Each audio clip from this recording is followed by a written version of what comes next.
Hola César, ¿cómo estás? Encantado de estar aquí de nuevo. Seguro que vamos a tener un tiempo de entretenimiento sin duda, pero sobre todo yo creo que de edificación y de poder profundizar en lo que enseña la Biblia. Seguro. Hoy tenemos un episodio 5 lleno de preguntas interesantísimas y bueno, lo vamos a ir viendo. Antes de empezar, quiero mandar un abrazo a Hormiguita Friolera, a Valesca Canales, a Claudia Milena, a Lili Casas, a Arián Ferrer y a Roberto NK.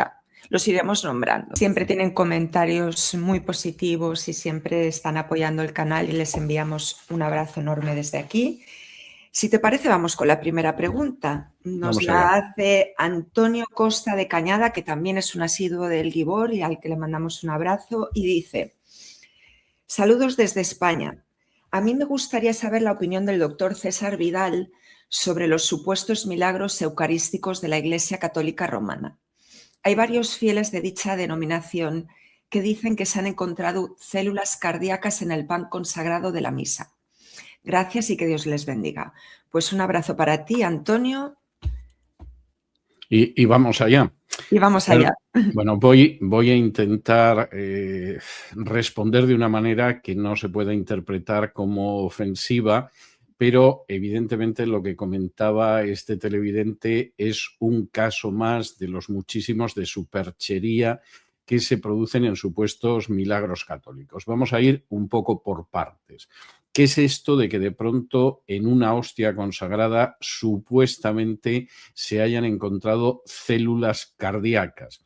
Bueno, es un intento de respaldar el dogma de la transustanciación, que sostiene que efectivamente el pan de la Eucaristía se convierte en el cuerpo de Cristo, el vino de la Eucaristía, del que por cierto no participan los fieles, se convierte en la sangre de Cristo. ¿Qué hay que decir a esto?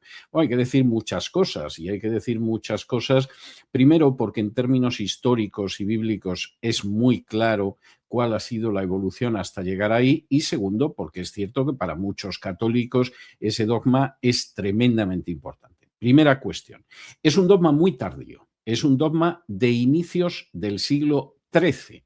Hasta inicios del siglo XIII nadie creía en la transustanciación. Y desde luego no parece lógico pensar que esa enseñanza sea una enseñanza tan evidente y que venga desde Cristo cuando hasta el siglo XIII no se convierte en dogma. Es algo totalmente absurdo, no tiene ningún sentido. Segundo, ese dogma además está definido en categorías que sabemos que son falsas. ¿Por qué decimos esto? Bueno, vamos a ver. Ese dogma es un dogma que se define después de que en el seno de la Iglesia Católica ha entrado con armas y bagajes la filosofía del filósofo pagano griego Aristóteles. Esta es una filosofía que se salva durante la Edad Media fundamentalmente a través de autores judíos y de autores musulmanes, y en un momento determinado Tomás de Aquino va a ser un gran plagiario de esa filosofía aristotélica absorbida por autores como el musulmán Ibn Rushd o como el judío Maimónides, y eso lo va a absorber dentro de la Iglesia Católica, y es algo que se percibe con facilidad, por ejemplo, en la Suma Teológica. ¿Qué consecuencias tiene esto? Bueno, al absorber la Iglesia Católica la filosofía de Aristóteles, sobre la que se puede tener una mejor o peor opinión, no cabe la menor duda de que es uno de los grandes monumentos filosóficos de la historia de la humanidad, lo que no significa que fuera verdad ni que fuera acertada. Toma, por ejemplo, una visión física que está en la idea de que todos los seres tienen una sustancia y tienen accidentes. Es decir, por intentar explicar esto a los que no han estudiado la filosofía aristotélica absorbida por Tomás de Aquino y por la Iglesia Católica.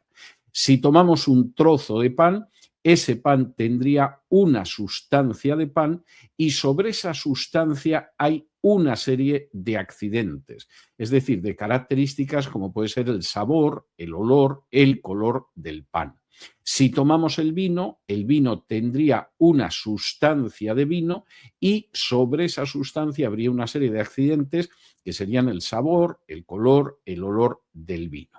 El dogma de la transustanciación, que cree en esta visión de la física que tenía el filósofo pagano griego Aristóteles, sostiene que en el momento de la consagración, la sustancia del pan es sustituida por la sustancia del cuerpo de Cristo y a su vez la sustancia del vino es sustituida por la sustancia de la sangre de Cristo. ¿Problema con esto? Pues que esa definición aristotélica es falsa. Y sabemos desde hace muchísimo tiempo que no estamos formados por sustancia y accidentes. Simplemente eso no es verdad. Simplemente es algo que la física moderna ha desmentido. Por lo tanto, el dogma no solo es muy tardío, inicios del siglo XIII, sino que además es un dogma que se basa en una falsedad, no en una imposibilidad. Alguno diría, bueno, pues los milagros son imposibles. No, pero aquí no hablamos de un milagro, aquí hablamos de una falsedad, porque efectivamente no existe la sustancia y los accidentes. Y como no existen la sustancia y los accidentes, no se puede producir una transustanciación.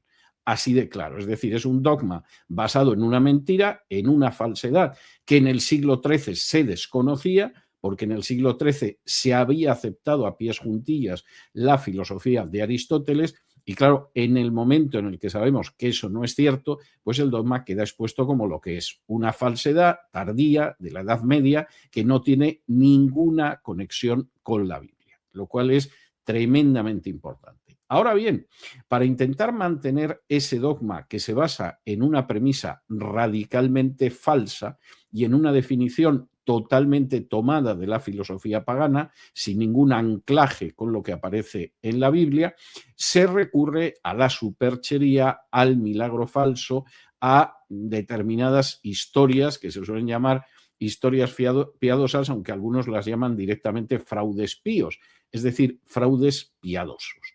Y en un intento de demostrar que efectivamente dentro de esa hostia consagrada pues está el cuerpo de Cristo, por ejemplo, en la Edad Media proliferan leyendas que hablan de cómo hay un personaje impío que apuñala una hostia consagrada y sale sangre.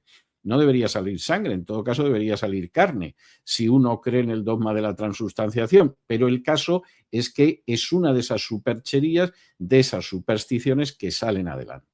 Claro, a estas alturas de la historia esto es muy difícil de sostener y entonces se recurre a otro tipo de superchería.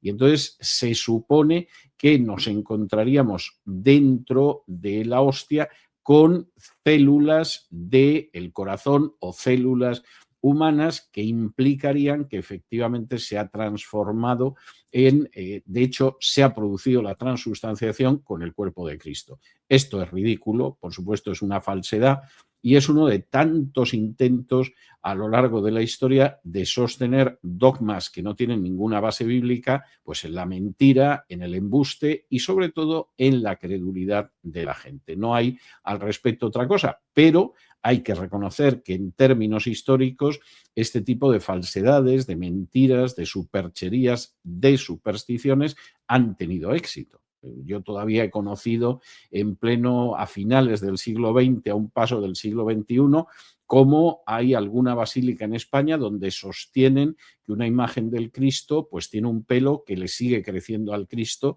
de manera milagrosa y así podría mencionar otro tipo de prodigios que, insisto, no son nada más que supercherías. Por cierto, prodigios mentirosos, como dice muy claramente Pablo escribiendo a los tesalonicenses cuando se refiere al hombre de pecado. Lo del pelo creciendo en la figura de Cristo, no lo había oído. Yo sí, me has hecho reír. Yo he tenido ocasión de ver esa imagen y la persona que me lo contaba, pues verdaderamente lo contaba en serio. Y por cierto, es un templo mariano muy importante en España. Y al lado de la imagen de ese Cristo al que supuestamente le crece el pelo, supongo que habrá alguien encargado de cortárselo para evitar que le llegue hasta los pies, pues hay un pasadizo que se supone que si uno lo atraviesa sin respirar, también Dios te concede un deseo. Claro, vamos a ver, todo este tipo de cosas que son ridículas, parece mentira que a estas alturas se pueda creer esto la gente, bueno, pues no cabe la menor duda de que forma parte de este tipo de mentiras, de supercherías, de supersticiones para mantener a un pueblo crédulo y supersticioso sometido.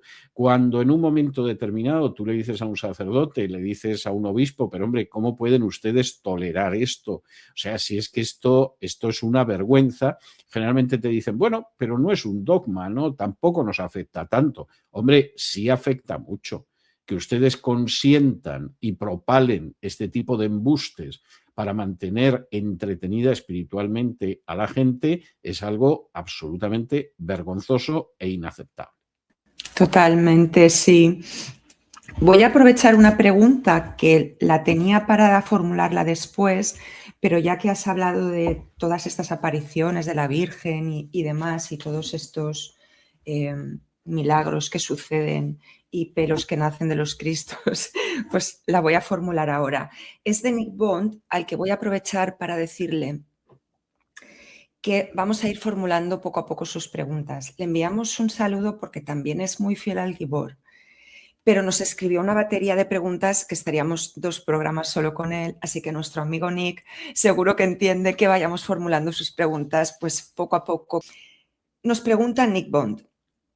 Le he escuchado en otro vídeo sobre falsedades de la Iglesia, como las apariciones de la Virgen en sitios en México, Lourdes, etc. Hay mucho seguidor mariano. Si en la Biblia solo se dedica rezo a Dios con Padre Nuestro, ¿es entendible de pecado rezar mediando por la Madre de Dios, María? Bueno, vamos a ver, en la Biblia solo se habla de un mediador y esto es algo tremendamente importante. Si vamos a Primera de Timoteo, a primera carta a Timoteo, hay una afirmación de Pablo que es absolutamente tajante al respecto en el capítulo 2 de la primera carta a Timoteo y versículo 5 dice así: porque hay un solo Dios y un solo mediador entre Dios y los hombres, Jesucristo hombre, el cual se dio a sí mismo en rescate por todos, de lo cual se dio testimonio a su debido tiempo. Pablo es tajante, no hay multitud de mediadores, intercesores, etcétera, etcétera. Solo hay un mediador entre Dios y los hombres, que es Jesucristo hombre. En ese sentido, pretender que María, santos, ángeles, etcétera, etcétera, son mediadores, pues evidentemente implica una falsedad e implica ir totalmente en contra de aquello que enseña la palabra de Dios. Es algo que al respecto me parece tremendamente relevante. Y, por supuesto, esto es algo que se repite en otros pasajes de la Escritura. Por ejemplo, cuando se nos señala claramente que podemos acercarnos al trono de gracia de Dios, pero que eso solo lo podemos hacer a través de Jesucristo. Por ejemplo, en la carta a los Hebreos, capítulo 4 y versículos del 14 en adelante, dice así: por tanto, teniendo un gran sumo sacerdote que traspasó los cielos, Jesús, el Hijo de Dios, retengamos nuestra profesión, porque no tenemos un sumo sacerdote que no pueda compadecerse de nuestras debilidades, sino uno que fue tentado en todo según nuestra semejanza, pero sin pecado. Acerquémonos, pues, confiadamente al trono de la gracia para alcanzar misericordia y hallar gracia para el oportuno socorro. Porque todo sumo sacerdote, tomado de entre los hombres, es constituido a favor de los hombres en lo que a Dios se refiere, para que presente ofrendas y sacrificios por los pecados, para que se muestre paciente con los ignorantes y extraviados, puesto que él también está rodeado de debilidad, y por causa de ella debe ofrecer por los pecados, tanto por sí mismo como también por el pueblo. La enseñanza, en este sentido, del autor de la carta a los Hebreos es tremenda. Primero, solo hay un sumo pontífice, y ese sumo pontífice no es un señor vestido de blanco que vive en Roma, en la ciudad del Vaticano. El único sumo pontífice, el único sumo sacerdote es Cristo.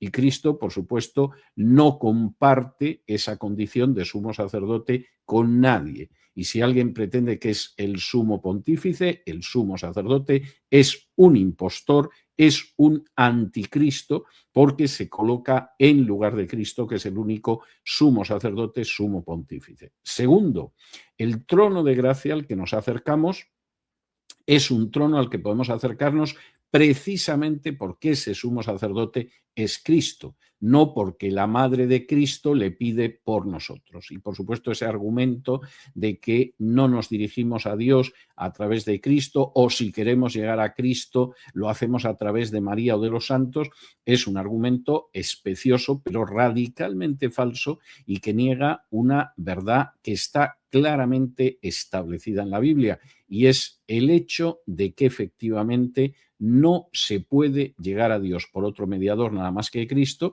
porque como hemos visto en 1 Timoteo 2:5, no hay otro mediador entre Dios y los hombres que Cristo hombre. Hay otras dos cuestiones que me parece también muy importantes señalar y que aparecen, de hecho, también en relación con la pregunta que nos hacía esta persona, y es el hecho de que solamente hay un ser al que se le puede rendir culto, y ese ser no es otro que Dios. Precisamente en el episodio de las tentaciones de Jesús en el desierto, en Lucas capítulo 4, cuando el diablo le ofrece a Jesús que pueda de alguna manera tener el dominio del poder y la gloria de los reinos de este mundo, si simplemente llega a un acuerdo con él, la respuesta de Jesús es tremenda y le dice así Jesús en el 4:8. Respondiendo Jesús le dijo: vete de mí, Satanás, porque escrito está: al Señor tu Dios adorarás y a él solo rendirás culto, o a él solo servirás. La idea de rendir culto a otro ser humano o angélico es algo que repugna a la enseñanza de las Escrituras y que repugna al mismo tiempo a la enseñanza de Jesús. Y hay otro aspecto último que creo que tengo que tratar en relación con esa pregunta, y es el hecho ya no solamente de buscar otro mediador, cuando la Biblia dice que solo es Jesús mediador, ya no solo de pretender que se puede rendir culto a alguien que no sea Dios, cuando la Biblia establece que solo se puede rendir culto a Dios, sino el hecho de que la Biblia prohíbe de manera expresa y tajante en los 10 mandamientos rendir culto a una imagen. Si vamos al libro del Éxodo, capítulo 20, donde se recoge la primera formulación del decálogo de los 10 mandamientos, dice así en Éxodo 20 y versículos del 4 en adelante: no te harás imagen ni ninguna semejanza de lo que esté arriba en el cielo, ni abajo en la tierra, ni en las aguas debajo de la tierra. No te inclinarás a ella ni las honrarás, porque yo soy Jehová tu Dios, fuerte, celoso, que visito la maldad de los padres sobre los hijos hasta la 3ª y 4ª generación de los que me aborrecen, y hago misericordia a millares a los que me aman y guardan mis mandamientos.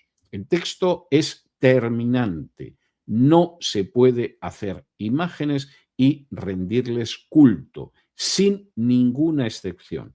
Y de manera bien reveladora, es curioso cómo en los 10 mandamientos ese mandato de Dios, que ha sido extirpado, por ejemplo, del catecismo de la Iglesia Católica, es un mandato que va unido a la promesa de hacer bien a aquellos que son descendientes de los que han obedecido este mandato, y por el contrario ejecutar un juicio sobre aquellos que son descendientes de los que han desobedecido este mandato, de los que han hecho imágenes, de los que han rendido culto a imágenes, de los que se inclinan ante las imágenes. Y quizá una de las razones por las que determinadas naciones y culturas tienen realmente una historia tan aciaga habría que verla precisamente en el hecho de cómo no han rendido culto solo a Dios, sino que han rendido culto a otros seres y además han hecho imágenes y se han inclinado ante ellas. Amén. Siguiente pregunta, la formula Roraima Coromoto Quintero y dice: los unicitarios o solo Jesús, ¿cómo llegan a la conclusión de que Jesucristo o Jesús es el único y verdadero nombre de Dios? Bueno, vamos a ver, en el caso de los solo Jesús, que son unitarios, ellos tienen una visión del unitarismo que es muy especial. De hecho, no surge hasta la aparición de los solo Jesús ya prácticamente en el siglo XX, y es la creencia de que Jesús es el Padre, lo cual es un disparate. Y de hecho, la existencia de las tres personas de la Trinidad aparece establecida en multitud de ocasiones. Por supuesto, ya se puede ver en el Antiguo Testamento, en ese Dios que habla en plural, en cómo aparece ese Malak Jehová, que es el propio Jehová, pero en el Nuevo Testamento hay una fórmula clarísima de carácter trinitario que suele molestar mucho a los solo Jesús. A mí más de uno me ha preguntado si esa fórmula está en todos los manuscritos o es un añadido posterior. Y es el final del Evangelio de Mateo, el capítulo 28, donde dice lo siguiente. Vamos a leer en el capítulo 28, desde el versículo 18, donde dice: y Jesús se acercó y les habló, diciendo: toda potestad me es dada en el cielo y en la tierra. Por tanto, id y haced discípulos a todas las naciones, bautizándolos en el nombre del Padre y del Hijo y del Espíritu Santo, enseñándoles que guarden todas las cosas que os he mandado, y aquí yo estoy con vosotros todos los días hasta el fin del mundo. Amén. Es evidente que una fórmula que habla del nombre, no del nombre del Padre, el nombre del Hijo y el nombre del Espíritu Santo, sino el nombre del Padre, del Hijo y del Espíritu Santo, y que los une, sería absolutamente absurda y blasfema si efectivamente el Padre fuera Jesús, el Hijo fuera la naturaleza humana o fuera un ser inferior y creado, como pretenden los testigos de Jehová, y el Espíritu Santo fuera una simple emanación. Pero la verdad es que esa referencia trinitaria se repite a lo largo del Nuevo Testamento en multitud de ocasiones. Voy a citar un ejemplo más. En la segunda carta a los Corintios, en la conclusión, capítulo 13, y dice así en el capítulo 13 de la segunda carta a los Corintios, versículos del 11 en adelante. Por lo demás, hermanos, tened gozo, perfeccionaos, consolaos, sed de un mismo sentir y vivid en paz. Y el Dios de paz y de amor estará con vosotros. Saludaos unos a otros con ósculo santo. Todos los santos os saludan. La gracia del Señor Jesucristo, el amor de Dios y la comunión del Espíritu Santo sean con todos vosotros. Amén.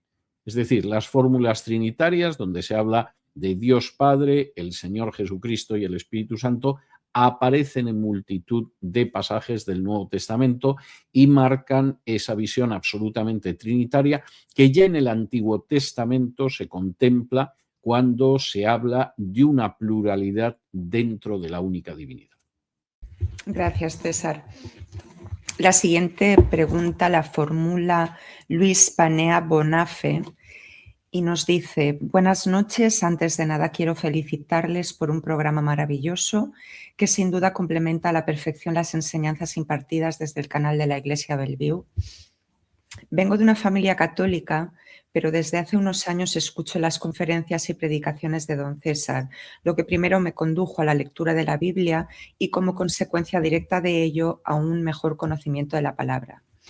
Gracias a mi conversión, he buscado hace tiempo una iglesia que enseñe la sana doctrina. Y acabo de empezar a ir con mi familia a una que hay en Sevilla, que es donde vivo. Me gusta el compromiso con los pastores, la acogida que nos han dado y aprecio una buenísima intención en todos los hermanos. Pero hay una cosa que me preocupa mucho y sobre la que me gustaría conocer la opinión de don César. En la iglesia emplean la versión de la Biblia de la Nueva Traducción Internacional, cuando mi mujer y yo seguimos la de la Reina Valera de 1960 y la de estudio de don César. Su pregunta es: mi duda al respecto es si este podría llegar a ser un motivo suficiente para cambiar de iglesia, si debo plantear el cambio a los pastores, como soy un recién llegado no sé si debería, o cómo obrar al respecto. Por otra parte, me gustaría saber si conoce alguna iglesia en Sevilla en la que se imparta la doctrina de manera adecuada. Muchas gracias por el programa y que Dios los bendiga. Bueno, Luis, primero, gloria a Dios por esa conversión. Gracias por tus palabras de cariño y bendiciones para ti. César, cuando quieras.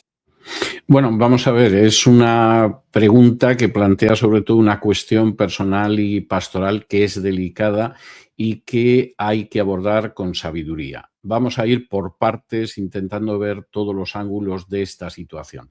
La nueva versión internacional es deplorable, absolutamente deplorable. No voy a entrar, por ejemplo, en el hecho de que en la versión original inglesa la directora de estilo de esa traducción de la Biblia fuera una lesbiana manifiesta que ya en los últimos años de su vida se definió incluso como transgénero. No voy a entrar en que el director de la traducción del Antiguo Testamento fuera una persona que impulsó de manera repetitiva y machacona que su denominación aceptara el matrimonio entre homosexuales. Esto ya me parece penoso. Y en el caso de la versión española, que el director de la versión española sea un liberal como Samuel Pagán, que niega que Moisés escribiera el Pentateuco, que niega que Zacarías escribiera, por lo menos en parte, el libro de Zacarías, que niega que Daniel lo escribiera Daniel o que niega que Isaías, por lo menos en buena parte, lo escribiera Isaías. A partir de aquí, ya esa es una versión para desconfiar de ella.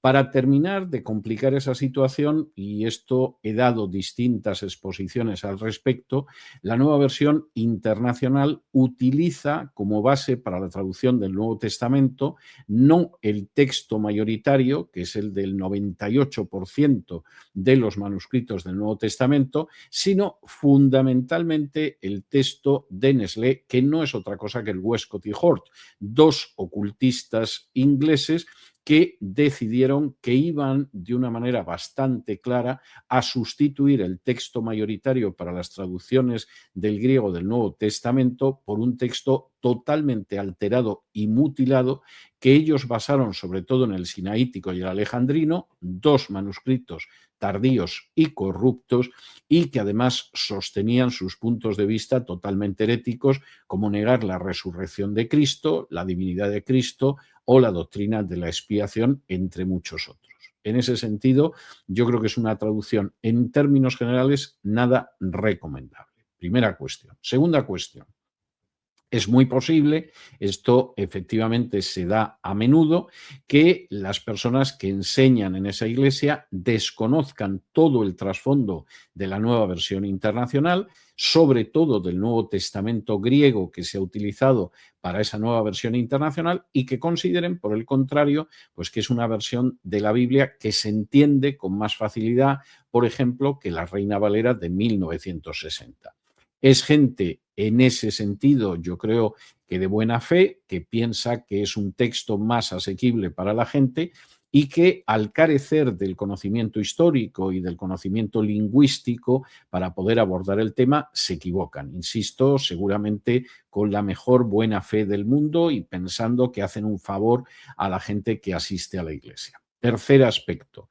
Evidentemente que una persona recién llegada ya de entrada plantee a la gente que gobierna esa congregación que están utilizando una Biblia equivocada, pues implica una cierta audacia y es un paso arriesgado. Yo personalmente no conozco esa congregación, no puedo, por lo tanto, vaticinar si cualquier comentario en este sentido puede ser atendido con paciencia, con comprensión y con deseo de esclarecer la verdad, o si por el contrario puede provocar una reacción muy negativa.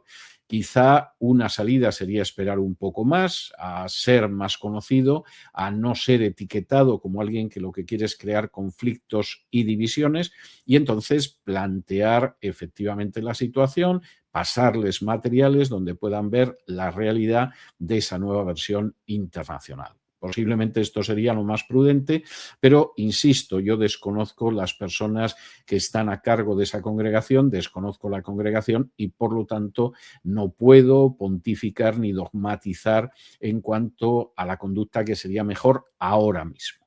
Finalmente hay otra cuestión. Bueno, vamos a suponer que esta gente se sigue encabezonando con la idea de mantener una versión de la Biblia que es una versión claramente deficiente, una versión claramente objetable y claramente rechazable. ¿Qué hago entonces? Bueno, pues eso es algo que queda desde luego a la conciencia de cada persona. Habrá gente que considere que es intolerable tener que escuchar una versión de la Biblia que no es fiable, como seguramente se sentiría muy mal si tuviera que escuchar la versión de la Biblia de los Testigos de Jehová, que dicho sea de paso, se basa también en el Westcott y Hort. Posiblemente peor traducida, pero en cualquier caso contiene las mismas mutilaciones que contiene la nueva versión internacional. Y yo invito a cualquier persona a que eche mano de la nueva versión internacional de la Biblia de los Testigos de Jehová, la traducción del Nuevo Mundo, y la compare con cualquier versión basada en el texto mayoritario y verá que la nueva versión internacional coincide en esas mutilaciones con la Biblia de los Testigos de Jehová, lo cual es bastante revelador y bastante significativo. Llegados a ese punto, cada persona tendrá que escoger si efectivamente le merece la pena seguir allí, quizá porque la enseñanza pues es una enseñanza bastante correcta, porque el ambiente es un ambiente edificante, o si por el contrario pues realmente piensa que constituye un auténtico tormento, cuando no decir una ofensa contra la palabra de Dios, el tener que escuchar de manera obligada y todos los domingos pues un texto tan deplorable como el de la nueva versión internacional. Le podemos decir a Luis, y seguro que lo sabe y que ha visto los vídeos, pero para que tenga más información acerca de la nueva traducción internacional, puede ir a nuestro canal a una serie de 2 vídeos que son Textus Receptus versus Texto Crítico, y el siguiente es un vídeo que empieza por qué cambió el texto, porque ahí explicas de manera absolutamente detallada dónde están todas esas mutilaciones y modificaciones y, bueno, toda la historia que hay detrás. También, si está utilizando la Biblia de estudio tuya, también Puede verlo. en las notas también lo puede ver. Entonces, bueno, efectivamente, al final el Espíritu Santo seguro que los acaba guiando, y de momento está muy bien que se apoyen en la Reina Valera y sobre todo en la Biblia de estudio tuya. No conocemos a ninguna iglesia de Sevilla, pero podemos buscarla. Podemos buscarla y a lo mejor ponernos en contacto contigo, Luis. De momento, pues, bueno, lo que dice César, ¿no? Que se deje oír un poquito y escuchar y que pase el tiempo. Vamos a la siguiente pregunta, que nos la hace Nicolás Souza. Dios le bendiga. Mi pregunta es: ¿por qué Pedro dijo que Pablo en sus cartas escribía algunas cosas difíciles de entender? ¿Y cómo podemos crecer en el conocimiento y la gracia del Señor? Gracias. Gracias a ti, Nicolás. Un abrazo muy fuerte y bendiciones. Bueno, tengo que comentar también, Rosana, que vamos a colgar en el canal del Gibor, yo creo que en una semana, 2 semanas, vamos a colgar un seminario sobre cómo nos llegó la Biblia, y la segunda parte del seminario hace referencia al texto mayoritario y eso que algunos llaman el texto crítico, que no pasa de ser una invención humana, porque ese texto crítico como tal no existe, es simplemente un collage, es simplemente un corta y pega que han hecho seres humanos y no se corresponde con ningún manuscrito. De manera que ese es un material que va a ser objeto de un seminario que Dios mediante yo voy a enseñar, creo que es la semana que viene, y que vamos a colocar en el canal del Gibor inmediatamente. Paso si quieres, César, sí. Permíteme que te interrumpa un segundo, Sí. antes de que pases a responder la pregunta. Efectivamente, es el sábado 7 de marzo, para que todo el mundo que no esté por aquí cerca y acuda, que pueda conectarse a las redes. Es el sábado, si no me equivoco, empieza a las 9 o a las 10, pero está la información en el canal de Bellevue. Y si quieres aprovechar para, nada, dar una pincelada o extenderte todo lo que tú quieras, porque en Teshuvah hay también hay un capítulo, hay una Una parte del asignatura, máster, sí. una asignatura del máster que hablas también sobre eso. Si quieres, no sé si Es recuerdas exactamente el cierto, título. sí, efectivamente hay una asignatura que se enseñó hace unos meses, hace 2 o 3 meses, pero que se puede cursar, porque lo bueno de los estudios en Teshuvá es que se pueden cursar en cualquier momento de acuerdo a los horarios que les vengan bien a los alumnos, a las personas que se matriculan. Y hay una asignatura de bibliología donde se analiza con mucha más amplitud ese tema. Este seminario va a tener 3 horas.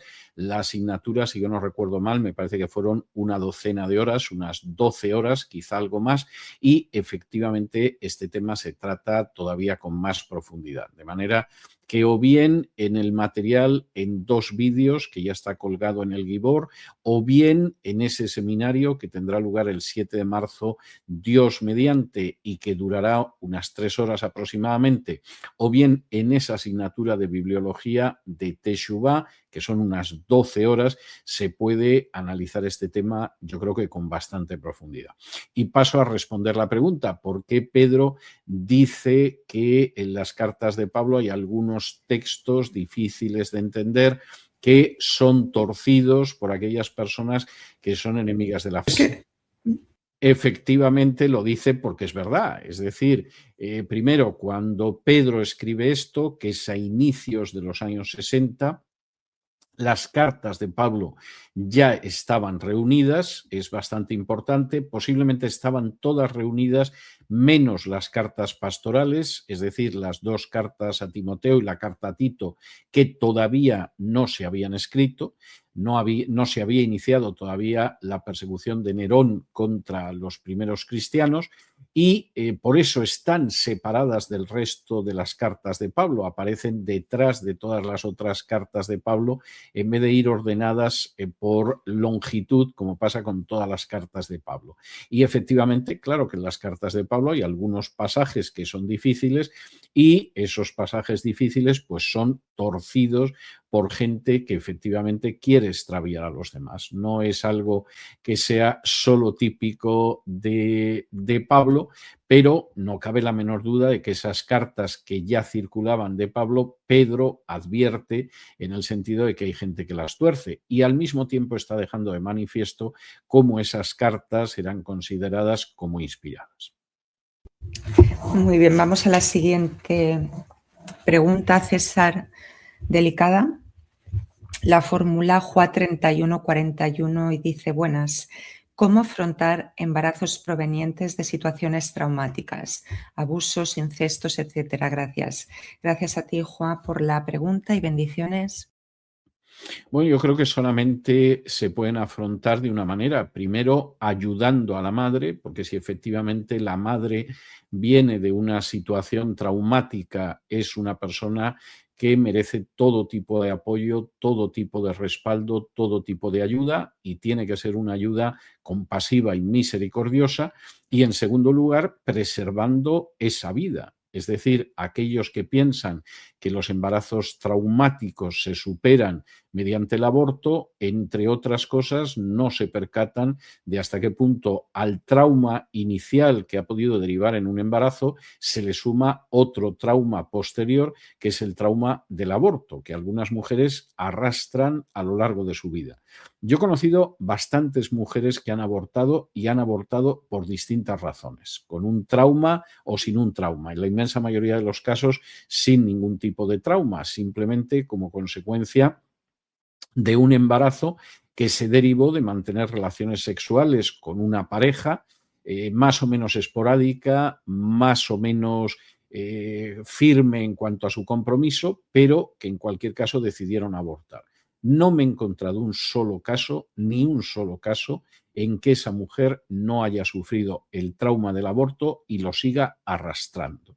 Incluso me he encontrado en algún caso en que la mujer que me estaba compartiendo esta experiencia, pues empezaba compartiéndola como, bueno, no había más remedio, en fin, esto tenía que hacerse, etcétera, y al final acababa llorando porque habían pasado los años y el peso del aborto seguía sobre ella.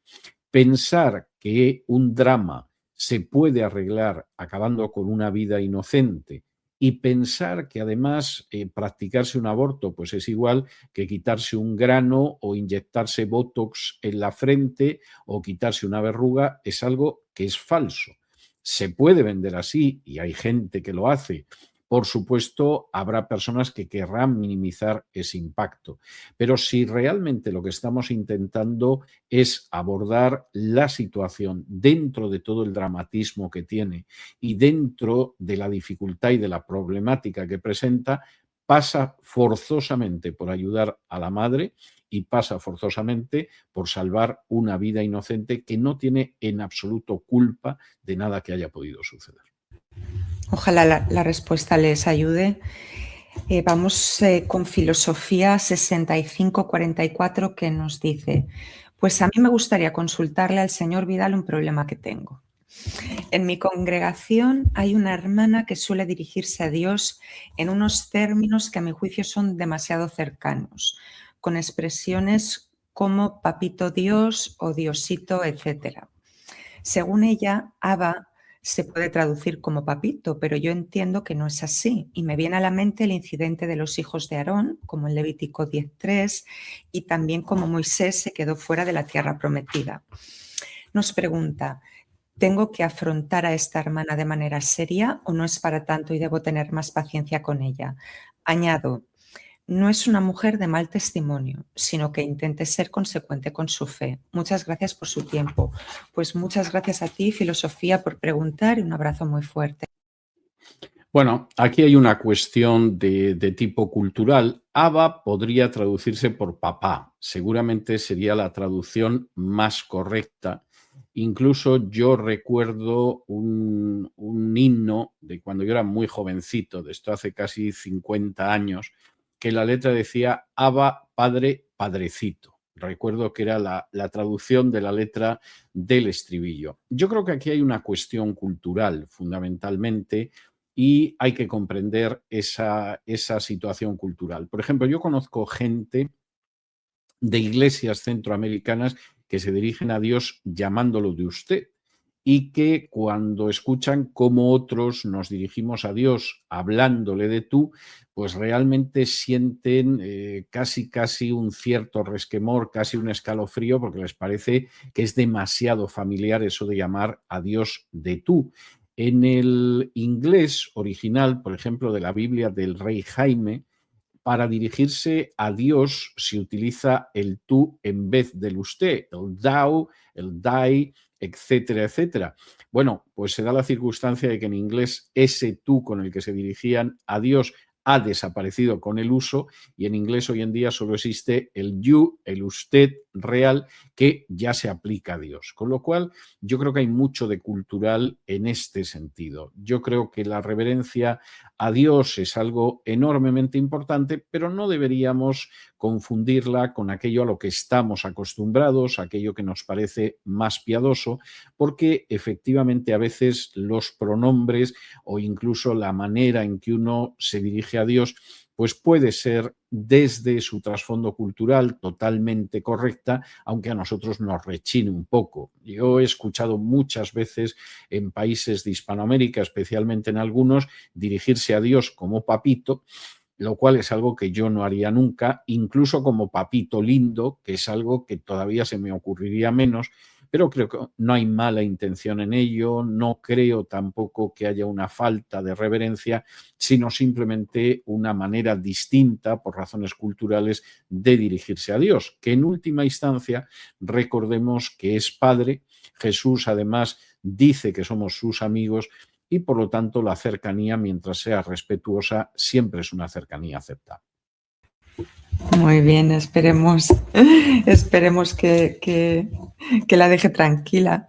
Bueno, Pilar B nos dice, divorcio y nuevo casamiento, por favor, este tema sería muy interesante. Yo supongo que nos quiere preguntar, ¿existe posibilidad de divorcio y casamiento para un cristiano? Supongo, ¿no? Gracias, Pilar, espero que sea tu pregunta. Un abrazo. Yo creo que sí, yo creo que efectivamente la referencia es muy clara en el sentido de, bueno, un cristiano puede divorciarse un cristiano en un momento determinado puede volver a contraer matrimonio?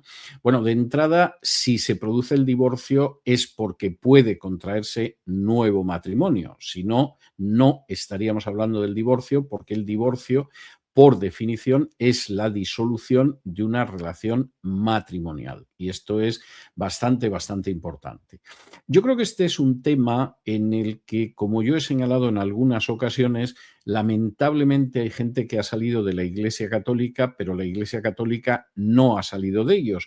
Y la Iglesia Católica, desde el siglo XVI y desde el Concilio de Trento, decidió que efectivamente el matrimonio no se podía disolver. Algo negado no solo por la Biblia y la historia, sino por el propio desarrollo de la Iglesia Católica. A lo largo de la Edad Media, la Iglesia Católica en distintos concilios admitió distintas causas de divorcio. Y tengo que decir que a veces las causas de divorcio eran verdaderamente muy amplias. Por supuesto, el divorcio podía existir por razón de adulterio, el divorcio podía existir por razón de maltrato e incluso el divorcio existía, y hay concilios muy interesantes al respecto, por desaparición del cónyuge. Es curioso cómo hay algún divorcio que, por ejemplo, es permitido en concilios, en sínodos, por la sencilla razón de que los vikingos, los normandos, asolaban las playas de determinados países, desaparecía porque secuestraban o quizá mataban al marido o a la mujer, y se consideraba que pasado un tiempo prudencial, generalmente se hablaba de 1 o 2 años, esa persona podía considerarse divorciada y contraer nuevo matrimonio. De manera que a lo largo de la historia, por supuesto que el divorcio ha sido una posibilidad, no una obligación. Una persona que era víctima de adulterio no estaba obligada a divorciarse, ni mucho menos, pero sí tenía la posibilidad de divorciarse.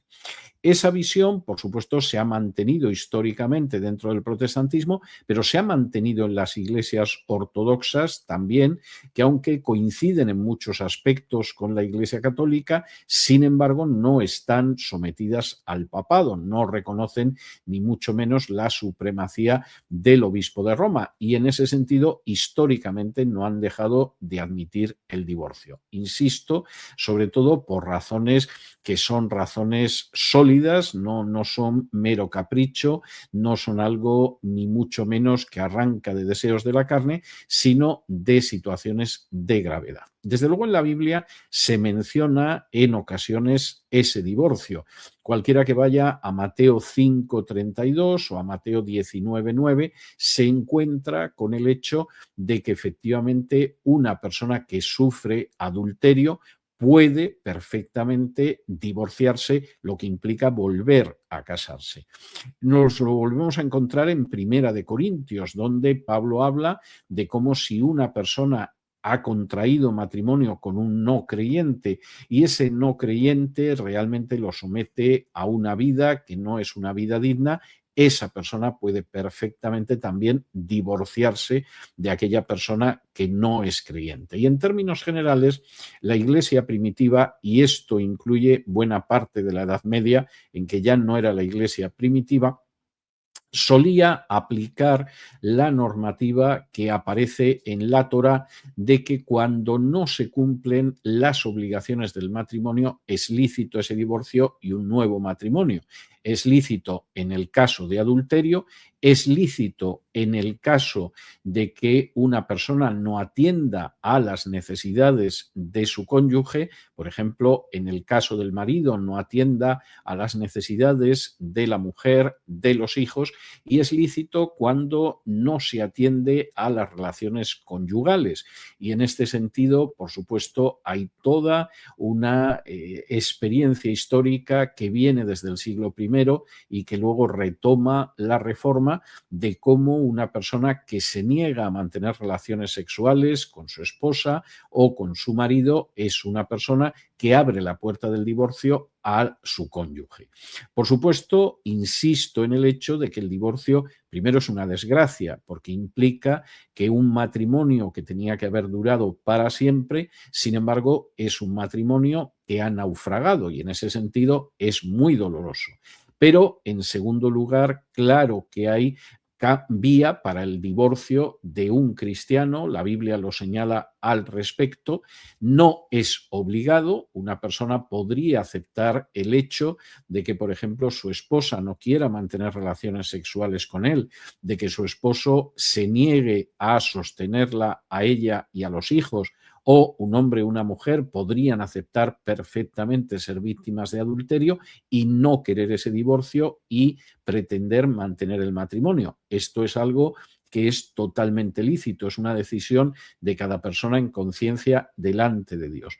Pero la Biblia es muy clara en el sentido de que existen conductas que efectivamente abren la puerta a la posibilidad del divorcio y no deberíamos ser tan ignorantes de la Biblia y tan ignorantes de la historia del cristianismo como para pensar que esa indisolubilidad matrimonial que enseña la Iglesia Católica del siglo XVI para acá fundamentalmente es aceptable.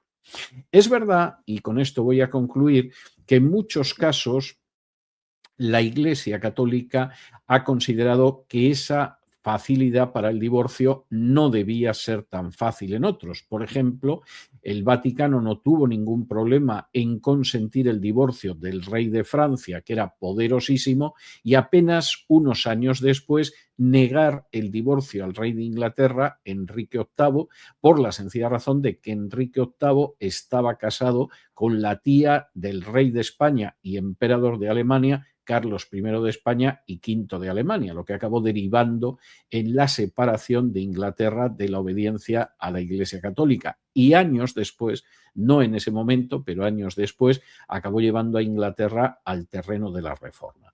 Pero insisto, esto en lo cual era, bueno, pues según el rey que fueras, según la persona que fueras, era muy accesible o era muy difícil, es algo que en la práctica ha desaparecido, sobre todo en las últimas décadas del siglo XX. Cualquiera que conozca los procesos de nulidad matrimonial dentro de la Iglesia Católica sabe que esa nulidad matrimonial es mucho más fácil de obtener que un divorcio en el seno de una iglesia evangélica y que en infinidad de casos pues esos tribunales eclesiásticos católicos, mientras de labios para afuera hablan de la indisolubilidad del matrimonio, sin embargo, conceden la nulidad, a la que denominan así, en la práctica es un auténtico divorcio, por más que se quiera negar, conceden la nulidad a aquellos que pueden pagar una causa eclesiástica, que pueden llevar esa causa ante un tribunal eclesiástico.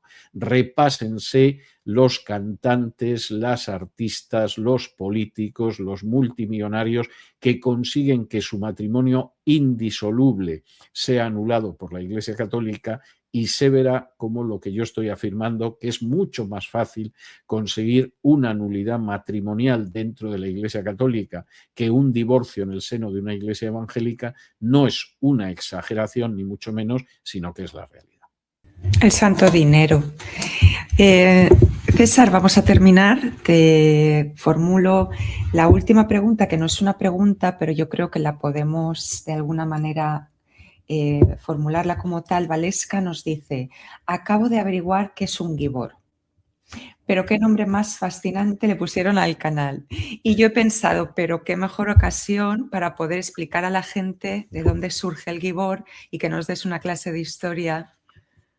Bueno, voy a intentar moderarme porque yo me conozco y a veces me puedo enrollar mucho y alargar mucho, y esto en vez de ser el final podría ser que hemos llegado a la mitad de esta sesión de preguntas. Vamos a ver, el Gibor es un título del Mesías que aparece en la Biblia. Si me acompañan a Isaías capítulo 9, donde se hace un anuncio del nacimiento del Mesías. En el versículo 6 dice así: porque un niño nos es nacido, hijo nos es dado, y el principado sobre su hombro, y se llamará su nombre admirable, consejero, Dios fuerte, Padre eterno, príncipe de paz. Lo dilatado de su imperio y la paz no tendrán límite sobre el trono de David y sobre su reino, disponiéndolo y confirmándolo en juicio y en justicia desde ahora y para siempre. El celo de Jehová de los ejércitos hará esto. Este texto mesiánico es muy importante, entre otras cosas, porque afirma la divinidad del Mesías, la deidad de Jesús, cuando dice que el niño nos es nacido y el hijo nos es dado. Es decir, el niño puede nacer, porque en un momento determinado Jesús se encarna y nace como un niño, pero el hijo no puede nacer porque es Dios y es eterno y por lo tanto nos es dado. Y además tiene unos nombres que son específicamente divinos. Admirable es un nombre típico de Dios, lo es también el de Padre Eterno y lo es lo que aquí se traduce como Dios fuerte y que en hebreo es el Gibor. En algunas traducciones aparece como Dios poderoso, Dios fuerte. Yo creo que la mejor traducción sería Dios heroico, porque Gibor suele ser una referencia al héroe.